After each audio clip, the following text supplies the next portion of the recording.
മുതിർന്ന മാധ്യമപ്രവർത്തകൻ TJS George അന്തരിച്ചു. 97 വയസ്സായിരുന്നു. ബംഗളൂരുവിലായിരുന്നു അന്ത്യം. പത്തനംതിട്ട തുമ്പൺ സ്വദേശിയാണ്. വിവരങ്ങൾ നൽകാനായി വിജിൻ വായാന്തോട് ചേരുന്നുണ്ട്. വിജിൻ, എന്തായിരുന്നു മരണകാരണം? എപ്പോഴായിരുന്നു മരണം? എന്തൊക്കെയാണ് മറ്റു വിവരങ്ങൾ?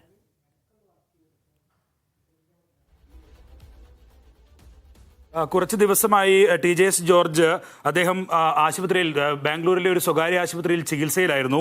ചികിത്സയ്ക്കിടെയാണ് ഇപ്പോൾ മരണം സംഭവിച്ചിട്ടുള്ളത്. സ്വതന്ത്ര ഇന്ത്യയിൽ തന്നെ ആദ്യമായി അറസ്റ്റ് ചെയ്യപ്പെട്ട ഒരു മാധ്യമപ്രവർത്തകൻ കൂടിയാണ്, പത്രാധിപർ കൂടിയാണ് TJS ജോർജ് എന്ന് പറയുന്നത്. എന്തായാലും കുറേ കാലമായി ഈ വിശ്രമ ജീവിതത്തിലൊക്കെ നയിച്ചുകൊണ്ടിരിക്കുന്നതിനിടയിലാണ് ഈ മരണം ഇപ്പോൾ സംഭവിക്കുന്നത്. സർക്കാർ പത്മഭൂഷൺ നൽകിയാണ് അദ്ദേഹത്തെ ആദരിച്ചത്. പത്തനംതിട്ട സ്വദേശിയാണ്, തുമ്പമൺ സ്വദേശിയാണ് അദ്ദേഹം. എന്തായാലും കുറേ കാലങ്ങളായി ഈ അദ്ദേഹത്തിൻ്റെ മാധ്യമപ്രവർത്തനം, എഴുത്ത് ഒക്കെ ഇന്ത്യയിലെ തന്നെ പ്രധാനപ്പെട്ട അഴിമതി വിരുദ്ധ നിലപാടുകൾക്ക് ഒക്കെയായി മുന്നോട്ട് വെച്ച ആളാണ്. ഇന്ത്യൻ എക്സ്പ്രസിൻ്റെ ആദ്യ കോളങ്ങളിൽ ഉൾപ്പെടെ അത്തരം കോളമിസ്റ്റ് എന്നുള്ള നിലയിൽ ഈ രാഷ്ട്രീയ നിരീക്ഷണവും ഒപ്പം തന്നെ അഴിമതി വിരുദ്ധ പ്രവർത്തനങ്ങളിലും ഒക്കെ ഏർപ്പെട്ട ഒരു മാധ്യമപ്രവർത്തകനും ഒപ്പം തന്നെ എഴുത്തുകാരനും ഒക്കെയായിരുന്നു അദ്ദേഹം. അദ്ദേഹത്തിൻ്റെ വിയോഗമാണ് ഇപ്പോൾ സംഭവിച്ചിട്ടുള്ളത്. ഈ ചൈനയിൽ കൂടുതൽ കാലം എത്തുകയും നിരീക്ഷകനാവുകയും ഒക്കെ അദ്ദേഹം ചെയ്തിരുന്നു. ദീർഘകാലമായി ചൈന നിരീക്ഷകനായി പ്രവർത്തിക്കുകയും ചെയ്തു. 10 വർഷത്തെ ഇടവേളയ്ക്ക് ശേഷം വീണ്ടും ഒളിമ്പിക്സ് മത്സരത്തിനായാണ് പിന്നീട് അദ്ദേഹം ചൈനയിൽ എത്തിയത്. എന്തായാലും അദ്ദേഹത്തിൻ്റെ വിയോഗമാണ് നിലവിലിപ്പോൾ ബാംഗ്ലൂരിൽ ഉണ്ടായിരിക്കുന്നത് എന്നുള്ളതാണ്. അല്പം സമയം മുമ്പ് കൂടുതൽ വിവരങ്ങളൊക്കെ ഇപ്പോൾ പുറത്തു വന്നുകൊണ്ടിരിക്കുന്നേ ഉള്ളൂ. ഇപ്പോൾ വരുന്ന വിവരങ്ങൾ അനുസരിച്ച് അദ്ദേഹം കുറച്ച് ദിവസമായി ആരോഗ്യ പ്രശ്നങ്ങളുമായി ബന്ധപ്പെട്ട് ബാംഗ്ലൂരിലെ ഒരു സ്വകാര്യ ആശുപത്രിയിൽ ചികിത്സയിൽ ആയിരുന്നു എന്നുള്ളതാണ്. 2010 ഭാരത സർക്കാരിൻ്റെ പത്മഭൂഷൺ അവാർഡിന് അദ്ദേഹം അർഹനാകുന്നത്.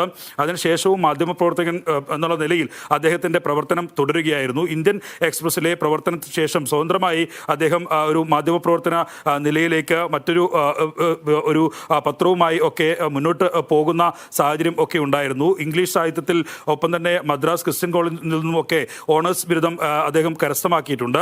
പത്രപ്രവർത്തന ജീവിതം ആരംഭിക്കുന്നത് 1950 ബോംബെയിലെ ഫ്രീ പ്രസ് ജേർണലിസ്റ്റ് ആയിട്ടാണ് അദ്ദേഹം പത്രപ്രവർത്തന ജീവിതം ആരംഭിക്കുന്നത്. പിന്നീട് international press institute, the search light, far eastern economic review എന്നിവയിൽ ഒക്കെ ജോലി ചെയ്തിട്ടുണ്ട്. ഹോങ്കോങ്ങിൽ നിന്നും ഏഷ്യ വീക്കിൻ്റെ സ്ഥാപക പത്രാധിപരായി ജോർജ് വർക്ക് ചെയ്തിട്ടുണ്ട്.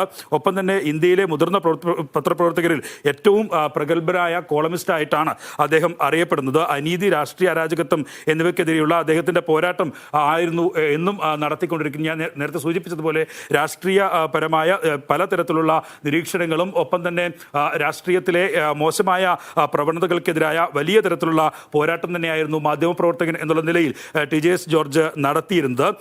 ഒപ്പം തന്നെ ഒരു പത്രാധിപർ, എഴുത്തുകാരൻ, ഗ്രന്ഥകർത്താവ് എന്നതിനൊക്കെ പുറമെയാണ് ഈ ചൈന നിരീക്ഷകനായി ഉള്ള അദ്ദേഹത്തിൻ്റെ പ്രവർത്തനം ഉണ്ടാവുകയും ചെയ്തിട്ടുള്ളത്.